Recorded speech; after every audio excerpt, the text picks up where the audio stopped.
창세기 28장 10절부터 19절입니다. 한 절씩 교독합니다. 야곱이 브엘세바에서 떠나 하란으로 향하여 가더니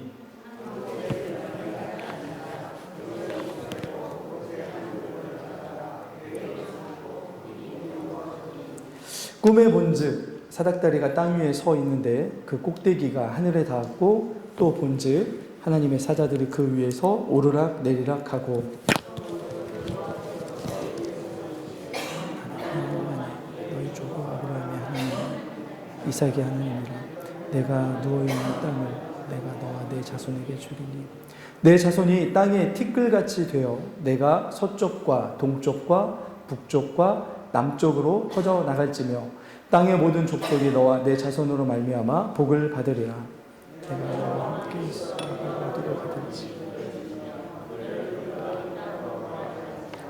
내가 네게 허락한 것을 다 이루기까지 너를 떠나지 아니하리라 하신지라. 야곱이 잠이 깨어 이르되 여호와께서 과연 여기 계시거늘 내가 알지 못하였도다.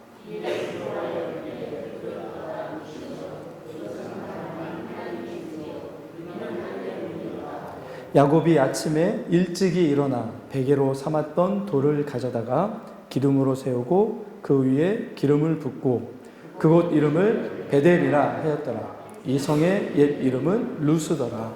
아멘. 성경 안에서 우리의 모습을 가장 잘 드러내는 사람을 꼽으라면 야곱입니다. 그렇죠? 자신의 욕망에 사로잡혀서 살아갔던 사람이고 자신의 욕망을 채우는데 자신의 온 지혜를 다 쏟아부었던 사람이 야곱이었습니다. 그러나 이렇게 야곱을 보면 자기가 얻으려고 하고 자기가 잡으려고 했던 것들이 늘 자기에게서 떠나갔던 그런 인생이 야곱이었습니다. 그렇죠? 오늘 말씀에서도 보면 자기가 얻고 싶었던 장자의 권한을 가지려고 온 꾀를 다 썼지만 결국에는 어떻게 됐습니까? 쫓겨가는 인생이 되었습니다. 그렇죠? 사랑하는 가족과 고향을 뒤로하고 쫓겨서 어디로 갑니까? 하란으로 지금 가고 있습니다. 이 야곱이 거주했던 브엘세바에서 하란까지는 직선거리로 적어도 한 700에서 800km 정도 됩니다.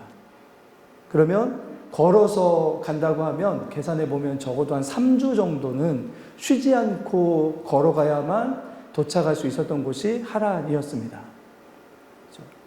자, 그런데 가는 거는 괜찮습니다. 왜냐하면 지금 이 야곱이 가는 도로가 우리로 보면 제가 이전에 한번 일본 국도를 한번 말씀드린 적 있잖아요. 그러니까 가나안을 관통하는 가나안의 일본 국도로 가고 있습니다. 가나안 땅에서 북쪽으로 가는 무역로이고 사람들이 굉장히 왕래가 잦았던 도로가 지금 이 야곱이 가는 도로의 지금 상황이었습니다. 자, 그런데 오늘 그런 길을 가고 있던 야곱이 어떤 처지가 되었습니까? 말씀을 보시면 11절을 다시 한번 볼까요?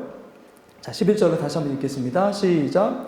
한 곳에 이르러는 해가 진지라 거기서 유숙하려고 가져다가 베개로 삼고 거기 누워 자더니 이곳이 어떤 곳이냐면 곳곳에 여러 성들이 있고 곳곳에 사람들이 왕래하던 곳이었기 때문에 얼마든지 이렇게 들어가서 잘 수 있는 곳들이 있었던 곳입니다.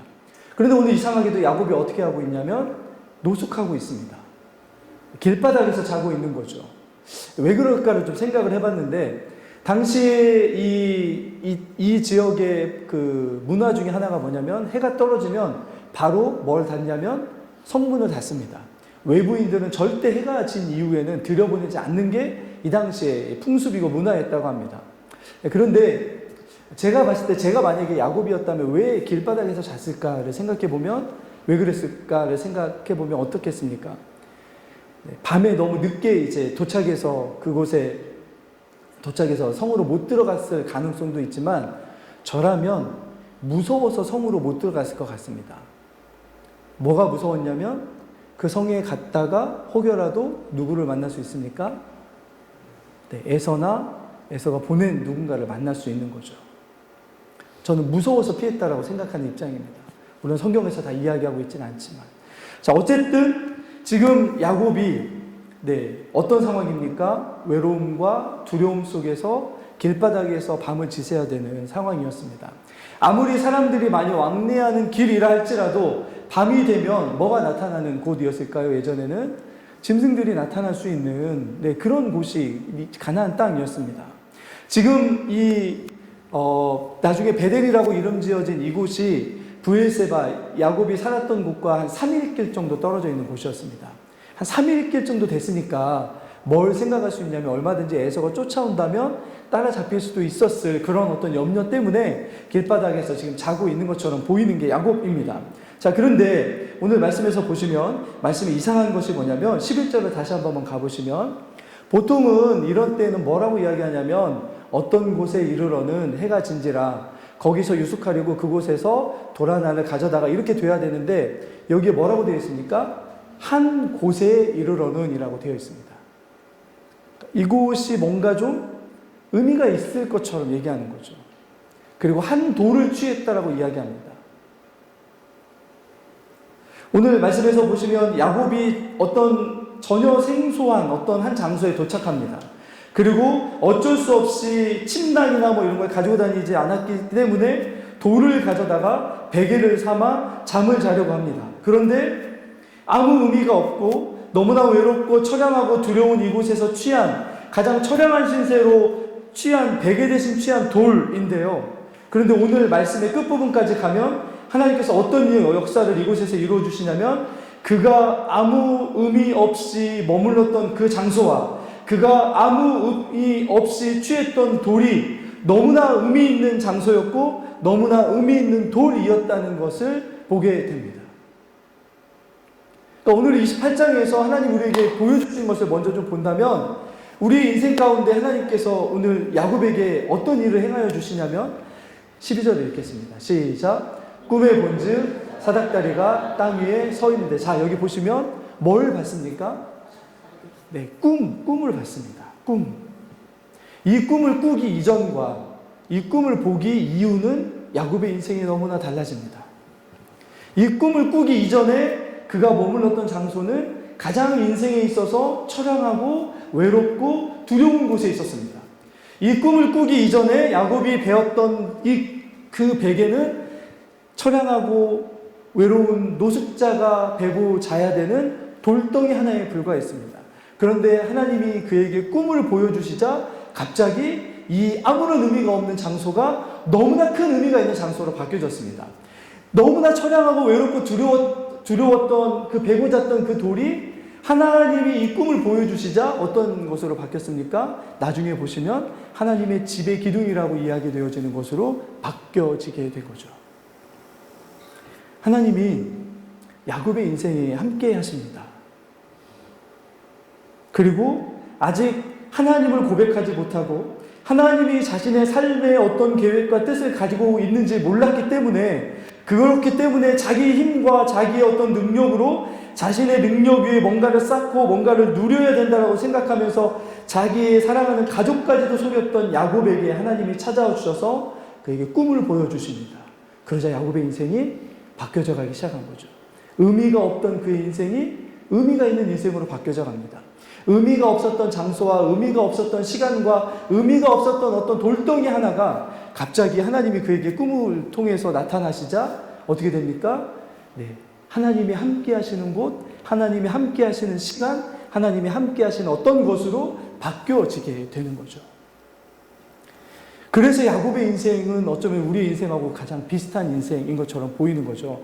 아브라함에게도 그렇고 이삭에게도 그렇고 이렇게 극적으로 변화되는 일들은 별로 없었습니다. 그런데 야곱의 인생이 그렇더라고요. 나중에 그래서 제가 계속 말씀드리지만 하나님이 이스라엘 백성들을 부르실 때 이 누구의 이름을 넣어서 부른다고요? 야곱의 이름을 넣어서 부르는데 뭐라고 부른다고요? 너 지렁이 같은 야곱아. 제가 며칠 전에 기도하다가 이 말씀을 놓고 묵상하면서 기도했습니다. 하나님, 지렁이가 도대체 어떻길래 지렁이 같은 야곱이라고 이렇게 했습니까? 제가 어렸을 때도 봤던 막 지렁이의 모습이 막 눈에서 막 떠올랐습니다. 징그러우십니까? 그런데 아무리 생각해도 지렁이만큼 연약한, 이게 우리가 환영 동물이라고 하잖아요. 그런 것이 없더라고요. 여러 번 저도 이렇게 장난 삼아서 밟아 죽이기도 하고 끊으면 어떻게 되는지 아무런 저항할 수 없는 그런 동물입니다. 그렇게 약해 보이는 오늘 야곱의 인생을 하나님이 찾아가 주셔서 바꿔주십니다. 지렁이 같았던 야곱의 인생을 어떻게 바꿔주십니까? 하나님이 함께 하시는 자의 인생으로 바꿔주십니다. 야곱에게 주신 그런 은혜인 거죠. 자, 그런데 오늘 그가 머물렀던 장소는 옛 이름으로 뭐라고요? 오늘 말씀해 보시면 19절로 한번 가볼까요? 19절 한번 보겠습니다. 같이 읽습니다. 시작.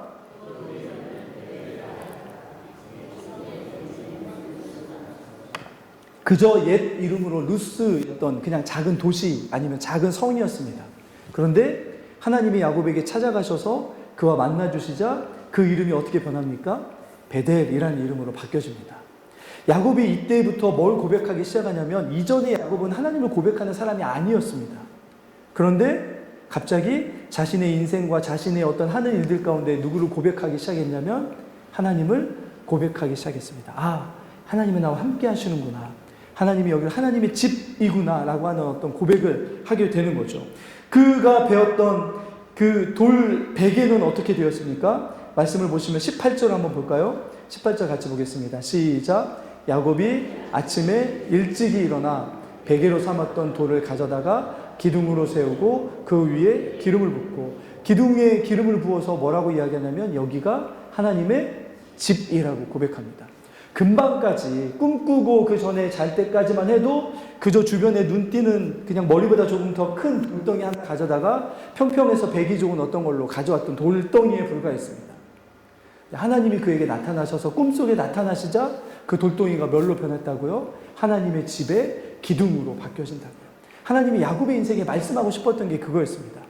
야곱아, 네가 지금은 도망가는 인생이고 사람들이 무서워서 피해서 길에서 노숙해야만 되는 정말로 지렁이 같은 모습이지만 아니야. 내가 너와 함께하면 네가 있는 곳이 하나님의 집처럼 네가 거하고 네가 행하는 모든 것들이 하나님이 어떤 의미를 부여하는 것들로 바뀌어져 갈 거야 라고 하시는 그런 은혜가 야곱에게 주어집니다.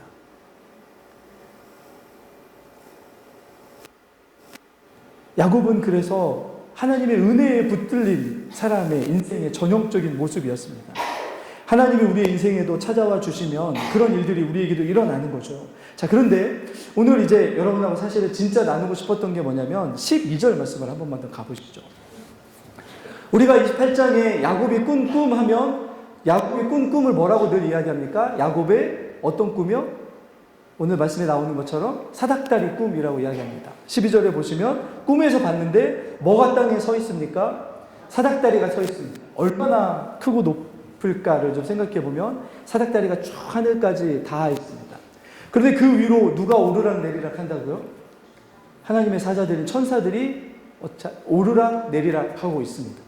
자, 그리고 그 위에 누구를 봅니까? 야곱이 그 위에서 보시면 13절에 보시면 아까 본 것처럼 또 본즉 여호와께서 그 위에 서서 이르시되 야곱에게 하나님이 직접 말씀하시기 시작하셨습니다.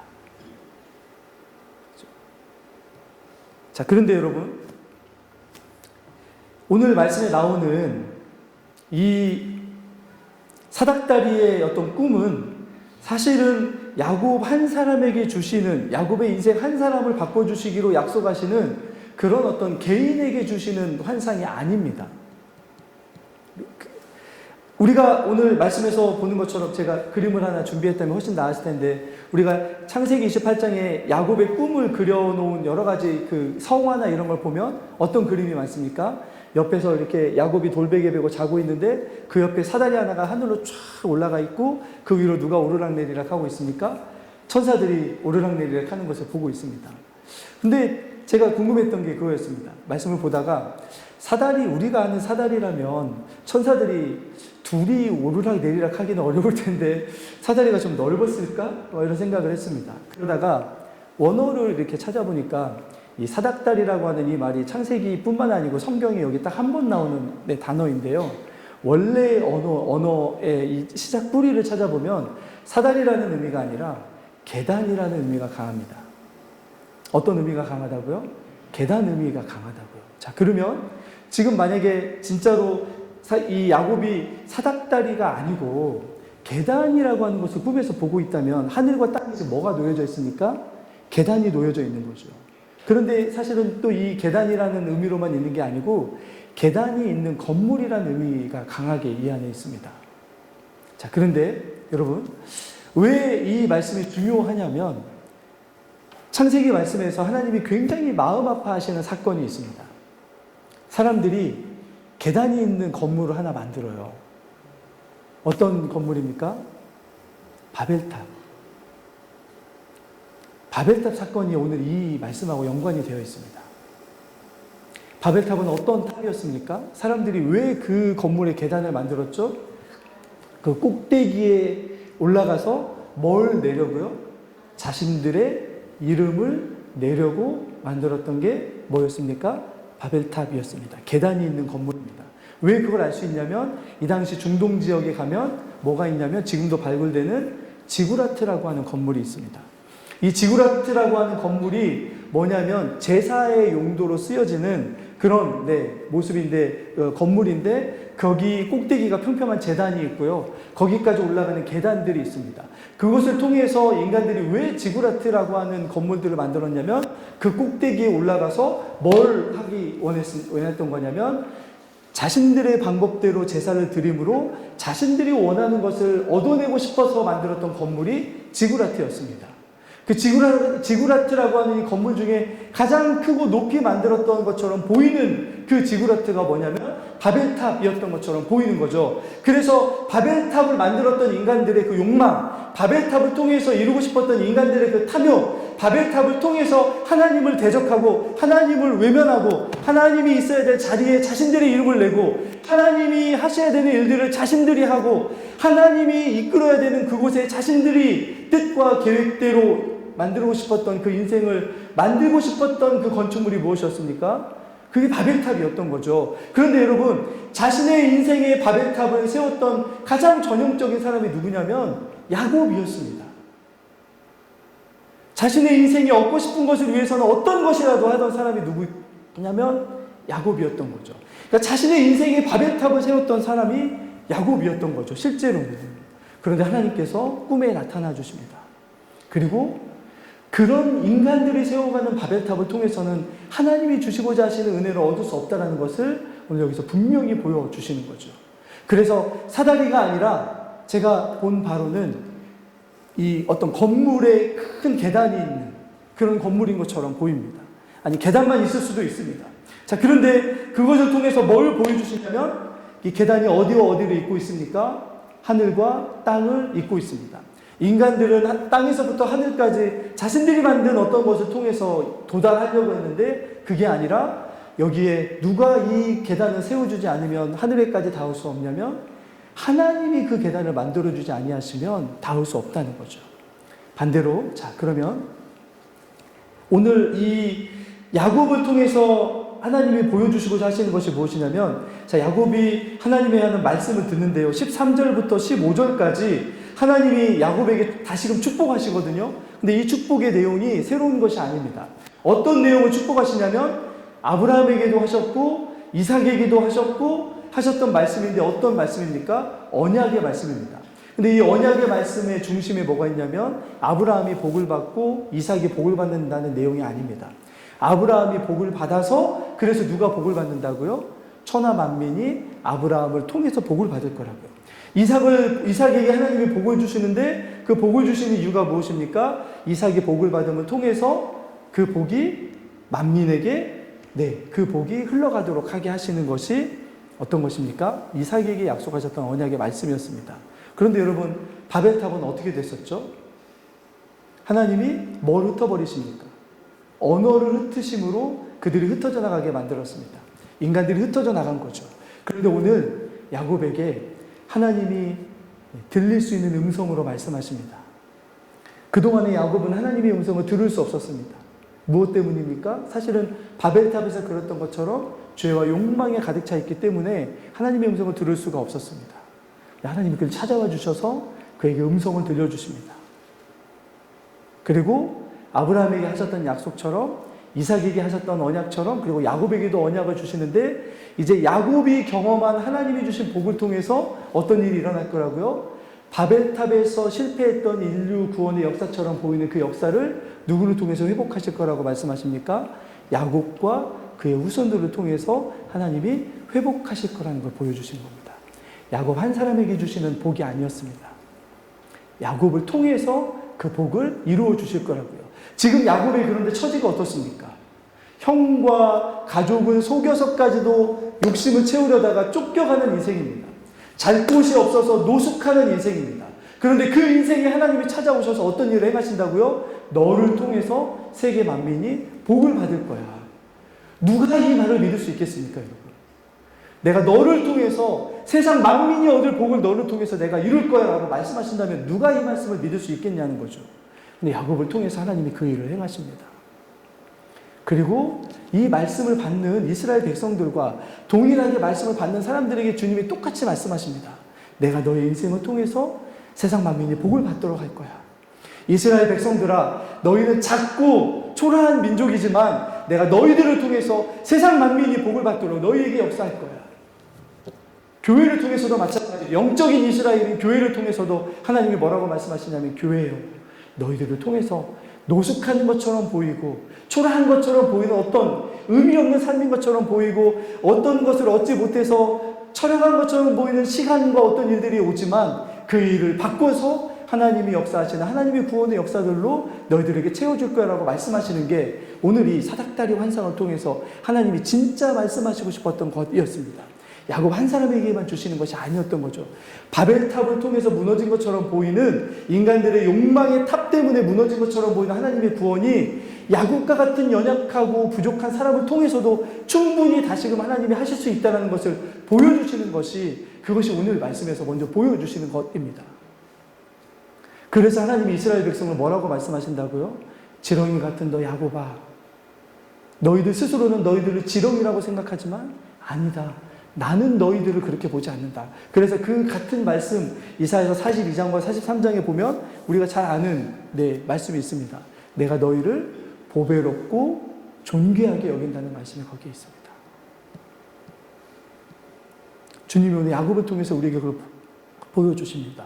그런데 그 회복되어야 될 바벨탑, 인간들이 쌓아놓은 탑이 아니라 하나님이 이제 야곱과 그의 후손들을 통해서, 믿음의 사람들을 통해서 세우실, 하나님이 만드실 건축물이 있습니다.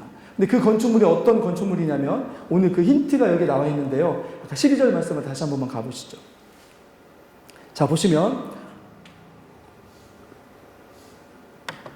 꼭대기가 하늘에 닿았는데 거기에 누가, 자, 그 뒤에 또 본죽부터 읽어보겠습니다. 시작. 또 본즉 하나님의 사자들이 그 위에서 어떻게 하고 있다고요? 하나님의 사자들이 그 계단이 있는 건물 위에서 뭐 하고 있다고요? 오르락내리락. 언제 저걸 찾으셨는지 모르겠지만 오르락내리락 하고 있습니다. 그런데 성경 안에 어디로 올라간다라고 하는 단어들이 몇 개 있는데요. 근데 이상하게 어떤 곳에 쓰이는, 올라간다는 곳에 쓰이는 한 단어가 있는데요. 그 단어가 뭐냐면 오늘 여기에 나와 있는 이 천사들이 오르락 한다라고 하는 이 단어입니다. 이게 나중에 출애굽기 이후에 어떻게 쓰이냐면 제사장들이 제단에 올라갈 때, 번제물을 드리러, 제물을 드리러 제단에 올라갈 때 올라간다라고 쓰이는 그 단어입니다. 지금 천사들이 이 계단이 있는 그 건물을 오르락하고 있습니다. 왜 올라간다고요? 제사 지내는 것처럼 올라간다고요. 다른 말로 하면 예배 드리는 것처럼 올라간다고요. 그 꼭대기에 계신 하나님을 천사들이 뭐하러 올라가는 것처럼 보인다고요?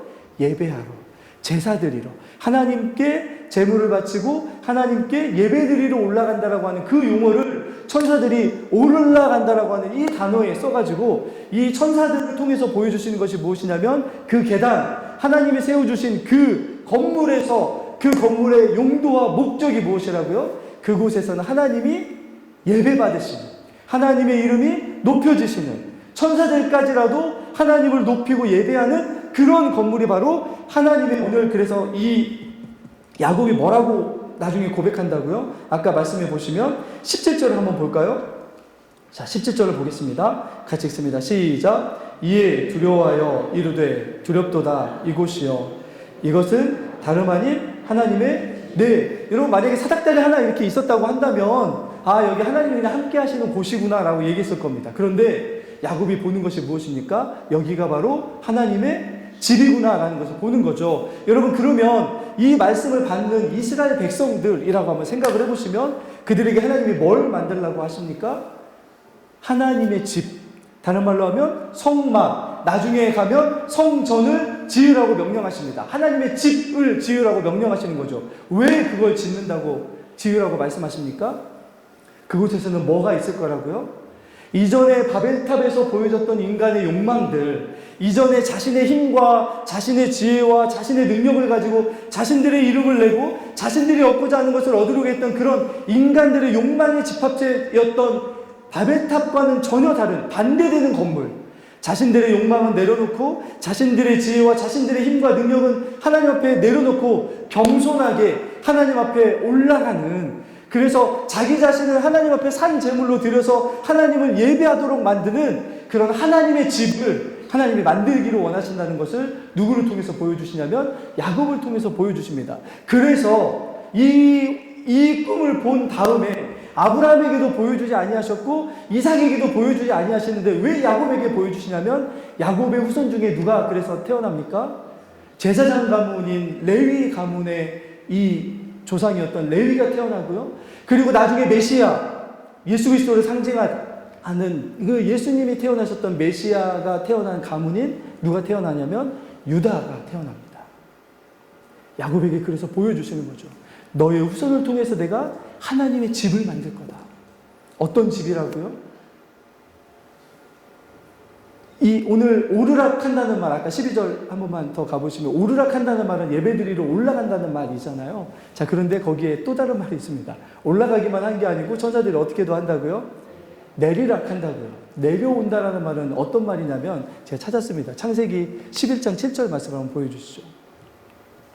자, 같이 한번 읽겠습니다. 시작. 자, 우리가 내려가서 거기서 그들의 언어를 혼잡하게 하여 그들이 서로 알아듣지 못하게 하자 하시고, 누가 하신 말씀이냐면 하나님이 바벨탑을 보시고 이러면 안 되겠다.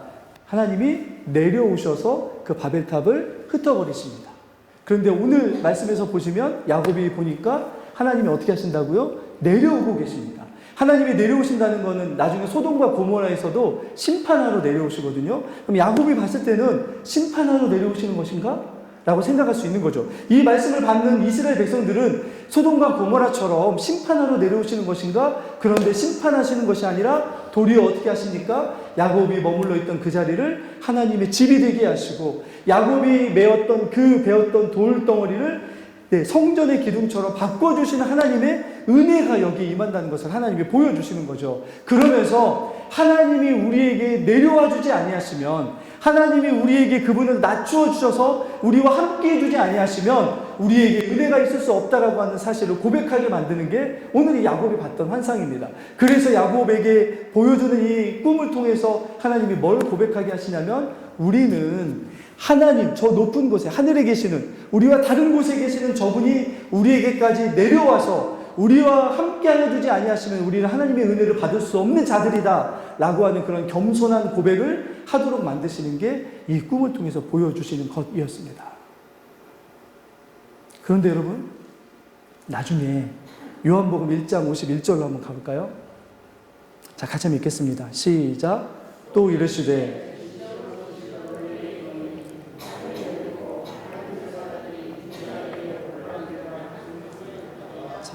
오늘 이 야곱이 봤던 꿈이 그대로 예수님이 하시는 말씀 안에 담겨져 있습니다. 근데 뭐만 바뀌었죠? 오르락 내리락을 누구 위에서 한다고요? 네, 하나님의 사자들이 누구 위에 오르락 내리락 한다고요? 야곱이 봤던 꿈 속에서는 뭐에서 했냐면 그 계단, 사닥다리일 수도 있고 계단일 수도 있고 계단이 있는 건물일 수도 있습니다. 그 위를 오르락 내리락 했다고요. 그런데 그 사다리와 건물이 있던 자리에 누가 대신 있으십니까? 예수님이 계십니다. 예수님. 하나님이 내려오셔서 그 심판에 있어야 될 자들을 심판하시는 것이 아니고, 이전에 구약에서는 내려오셔서 심판하셨는데 도리어 심판하셔야 될 그분이 이 땅에 내려오셔서 뭐가 되어주십니까? 구원자가 되어주십니다. 근데 어떻게 구원자가 되어주십니까? 인간이 받아야 되는 그 심판, 바벨탑의 그 심판, 소돔과 고모라가 당했던 그 심판처럼 당해야 되는 인간들의 욕망과 자기의 어떤 것들을 취하려고 속이고 빼앗는 그런 탐욕에 가득 차 있는 죄로 물든 그들이 심판받아야 되는데 도리어 그 심판을 누가 당하신다고요? 예수님이 당하신다고요. 그래서 예수님은 하늘과 이 땅을 이어주는 사다리 역할, 하늘과 이 땅을 이어주는 사실은 참된 하나님의 집이 누구시냐면 예수 그리스도이십니다. 하나님은 야곱에게 이게 예수님 오시기 전에 벌써 거의 2000년 전쯤 있었던 일인데 그때부터 이미 어떻게 하십니까? 하나님이 어떻게 인류를 구원하실지를 야곱을 통해서 보여주십니다.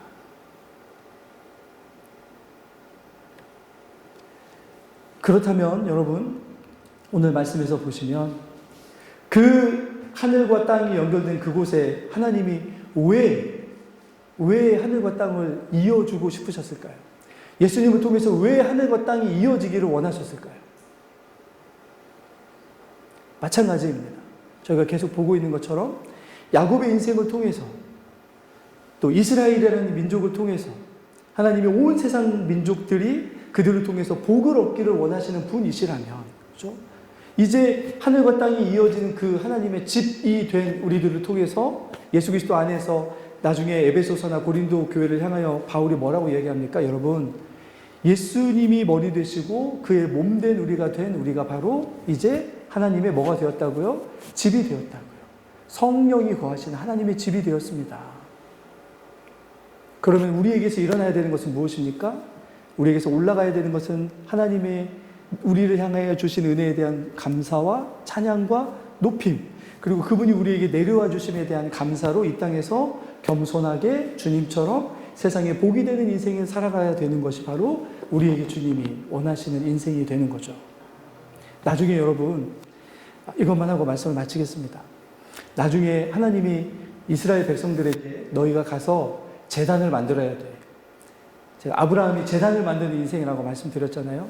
오늘 그 제단이 뭐냐면 야곱에게 분명히 보여지는 게 하나님의 집이라는 걸 보여주십니다. 그런데 그 제단을 만들 때 하나님이 금하시는 두 가지가 있습니다. 하나는 뭘 금하냐면 다듬은 돌로 만들지 마라. 왜 다듬은 돌로 만들지 말라고 했을까요? 바벨탑 사건 때문입니다. 너희가 뭔가를 해서 제단을 쌓으면 거기에 인간의 욕망이 분명히 들어간다. 너희가 뭔가를 했다는 뭔가가 우리가 다듬어서 만든 이 거룩한 제단을 보십시오. 우리가 다듬어서 만든 이 좋은 제단을 보십시오. 너희가 분명히 그럴 거다. 그러지 말고 다듬지 않는 돌을 가져다가 쌓아서 제단을 만들어라. 그러니까 인간의 공로와 인간의 욕망이나 인간의 공치세가 하나도 들어가지 못하도록 이미 제단에 뭘 막으십니까? 바벨탑 다시 쌓으면 안 돼. 라고 하는 거죠. 그리고 그 전에는 뭐라고 말씀하시냐면 될 수 있으면 돌 하기 전에 흙으로 하라고 말씀하실 때도 있었습니다. 하나님이 가장 금하시는 것이 무엇이냐면 우리 안에서 이 바벨탑의 모습들이 나타나는 것입니다. 그거를 인생으로 바꾼다면 누구의 인생이냐면 야곱의 인생입니다. 야곱의 인생. 그런데 오늘 그 야곱의 인생에 주님께서 찾아와 주셔서 꿈을 통해서 하나님이 그의 무의미하고 처량하고 외로웠던 인생에 그 인생을 함께하여 주시면서 그의 인생을 하나님의 집, 하나님이 함께 하시고 하나님의 역사가 이루어지고 하나님의 구원의 역사가 그를 통해서 이루어지게 하신다는 것을 하나님이 야곱을 통해서 보여주십니다.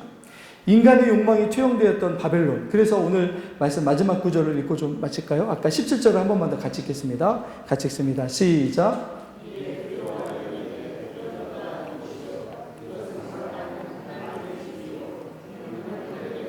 이전까지 야곱은 형 에서를 두려워하고, 이전까지 야곱은 어두움이 무섭고, 이전까지 야곱은 가난이 무서웠고, 이전까지 야곱은 적게 가지는 게 무서웠던 사람이었습니다.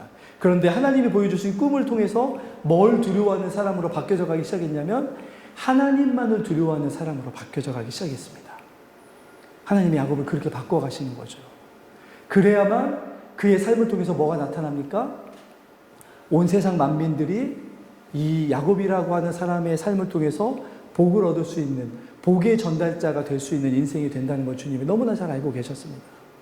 우리들은 어떻겠습니까? 예수님께서 이 땅에 오신 이유, 그분이 이 땅에 낮아져서 이 땅에 오셨기 때문에 하늘과 땅이 연결되는 사닥다리처럼 계단처럼 그분이 이 땅에 와주셨기 때문에 우리가 영원한 생명의 하늘 아버지 앞에 설 수 있는 이들이 되었습니다. 그분 앞에 우리가 우리 자신들을 드러낼 것이 아무것도 없고 그분 앞에 우리가 교만할 이유가 아무것도 없습니다. 우리가 한 일이 아니라 하늘에서 내려와 주셨기 때문에, 하늘의 계단이 우리에게 내려와 줬기 때문에 우리는 하늘로 올라갈 수 있는, 하나님 앞에 설 수 있는 자들이 되었다는 사실만을 기억한다면 우리 자신들을 높일 이유가 아무것도 없는 거죠. 그런 겸손하고 겸비하고 우리 자신들을 낮추는 삶을 통해서 우리의 유일하신 우리의 이 계단이 되어주신, 구원의 계단이 되어주신 예수 그리스도를 바라보면서 살아간다면 우리를 통해서 야곱의 인생이 바뀌어지게 하신 것처럼, 그 야곱의 후손들이 하나님의 구원의 통로가 되게 하신 것처럼 우리 인생들을 통해서도 이 세상의 복의 통로 그리고 구원의 통로들 될 수 있는 그런 은혜들을 주실 줄 믿습니다. 우리 그렇게 살아가시는 저 여러분들 될 수 있기를 예수 그리스도 이름으로 축원합니다. 같이 기도하겠습니다. 자비로우신 아버지 하나님이 우리에게 내려와 주지 않으셨다면, 하나님이 야곱의 눈을 열어서 그와 동행하신 하나님이 함께 계심을 보여주지 않으셨던 그런 은혜가 없었다면, 또 우리에게 이 땅에 내려오셔서 우리 하늘과 땅을 이어주시는 하늘 계단 되어주신 예수 그리스도의 그 한량없는 은혜가 없었다면 우리가 어찌 하나님 앞에 예배할 수 있을지를 우리가 늘 생각하며 살아가게 인도하여 주시옵소서. 우리 안에 겸손이 무너질 때 이 말씀을 통해서 주님이 우리에게 함께하여 주지 아니하셨다면 아무것도 할 수 없었던 우리들임을, 야곱이 그렇게 움켜쥐려고 했지만 다 놓쳐버렸던 것처럼 우리도 그럴 수밖에 없었던 인생이었음을 기억하며 깨닫고 주님 앞에 늘 겸손하게 섬김의 삶을 살아갈 수 있는 저희들이 되게 하여 주시옵소서. 하나님, 바벨탑을 얼마나 주님이 싫어하시는지를 보게 하시고 우리 안에 하나님의 집, 하나님만이 예배받으시고 높임받으시는 하나님의 집으로 늘 주님 에베네셀의 하나님, 임마누엘의 하나님이심을 고백하며 살아가는 저희들이 되게 하여 주시옵소서. 하나님께서 함께하여 주실 줄 믿사오며 우리 구주 예수 그리스도 이름으로 기도드리옵나이다. 아멘.